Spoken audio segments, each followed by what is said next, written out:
Hello' everyone, কি খবৰ আপোনালোকৰ? জ্যোতিকা মিক্স ৱাইটৰ মই জ্যোতিকাই আপোনালোক সকলোকে স্বাগতম জনাইছোঁ। ফ্ৰেণ্ডছ, আশা কৰিছোঁ আপোনালোক ভালে আছে। আজি দেওবাৰে কণমানিহঁতৰ বাবে মই ভিডিঅ' লৈ আহোঁ নহয়নে?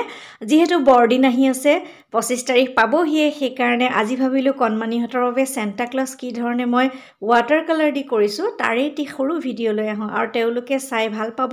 আৰু এটা কথা কৈ থওঁ, যোৱা বছৰ মই চেণ্টা ক্লজত ঘৰত থকা সাধাৰণ বস্তু কিছুমানে দি 3টা চেণ্টা ক্লজৰ ক্ৰাফ্ট এটা শিকাইছিলোঁ। যদি ভিডিঅ'টো নাই চোৱা তেনেহ'লে চাব পাৰিব। আগ্ৰহী শিশুসকলে ধুনীয়াকৈ ঘৰতে তেনেকৈ চেণ্টা ক্লজ বনাই পেলাই সজাব পাৰিব। আৰু চাই থাককচোন, ৱাটাৰ কালাৰ দিবৰ কাৰণে এয়া মই এডাল ব্ৰাছ লৈ লৈছোঁ আৰু কেনেকৈ কৰিছোঁ ভিডিঅ'টো স্ক্ৰিপ্ট নকৰাকৈ চালে ধুনীয়াকৈ তেওঁলোকে কৰিব পাৰিব। তেনেহ'লে ফ্ৰেণ্ডছ, ভিডিঅ'টো চাই থাকক।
ফ্ৰেণ্ডছ, ভিডিঅ'টো চাই কেনে পালে ক'বলৈ নাপাহৰিব।